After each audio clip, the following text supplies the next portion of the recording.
waterside dining kind of destination, I guess is what they've become. So primarily grilled fish was our forte when we opened up some 21 years ago.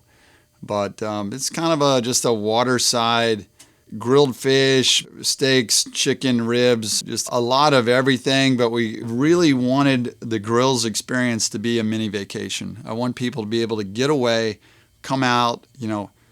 Our business model, is, hey, have a couple drinks, have dinner, and then go home. We've never chased the late night bar crowd.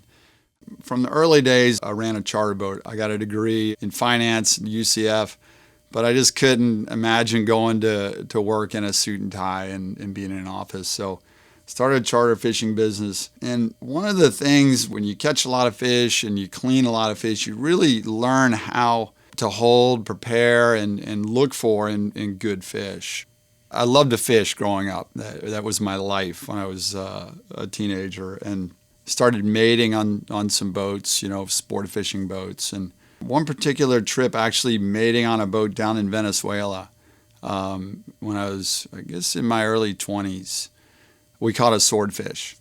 And one of the mates on that boat, I was just a kind of a second guy, cooked this swordfish on the grill when we got in. And I just had never tasted anything like that in my life.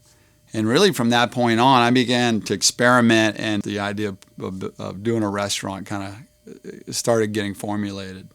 One of the first opportunities that really came together was hiring my general manager, Chris Hernkind. He was a guy, it was kind of funny, he was a mechanic. It was his background. I was a fisherman. We had no restaurant experience.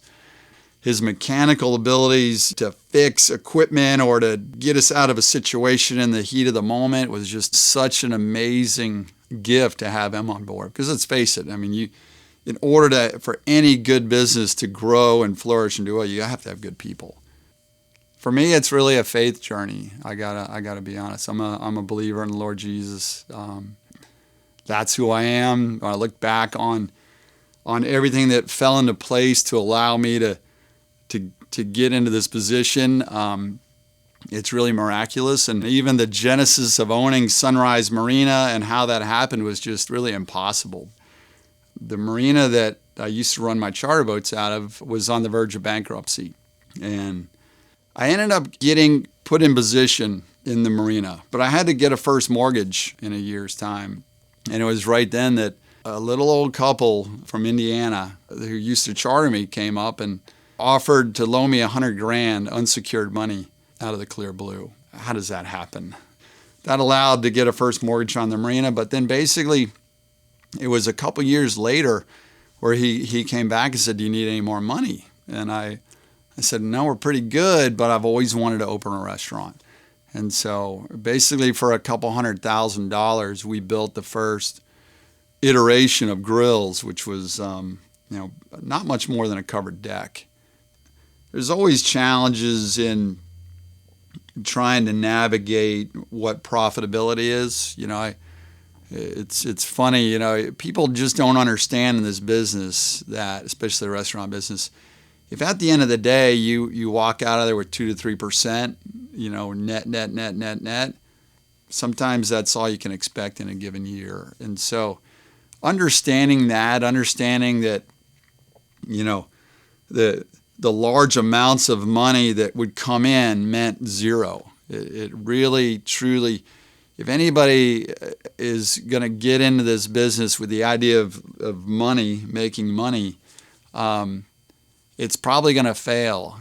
Because if you're looking at that, because you're going to see a lot of money, but you're going to have no idea how little there is left over until years go by and you start to realize. And the hardest thing to navigate in the early years was really the seasonal fluctuations in business. You'd have an amazing run in the March through June timeframe, especially at Port Canaveral, and then your August, through December would just be terrible. And so having enough money to operate at a loss for 4 or 5 months, it was really critical. And We opened the first grills in 1997, learned the formulas that work. One of the things we did stumble onto, though, early on in the days of Port Canaveral, we had a woman come up and said, "Man, I love your place, but your restrooms are really kind of pathetic."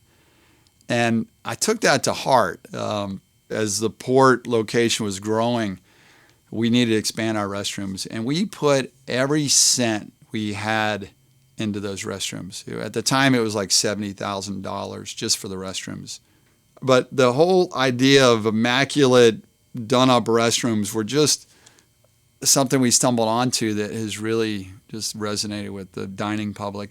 One of the awesome things about a business growing is that it lets people move up. We really care about the people that work there. And I've got, obviously I've mentioned Chris, but man, we've got amazing people that really have taken to heart what Grills is. And if we're on our game, we're going to be able to give somebody a really good experience. Now, occasionally somebody's going to be off their game or we're going to drop the ball. But you know what? I can go to that table and say, listen, we're going to take care of your meal. We're going to take care of you. We're going to try to make your experience good. And I think people going into the restaurant business have to realize that that's really what it's about, is making sure that people walk through that door have a great time. But the bottom line is, if you care about those people that are walking into your door, and that's your mindset, then I think business will follow. And if you relate that to your employees, that hey, it's not about you, it's not about me, it's about everybody that has chosen to walk through our doors.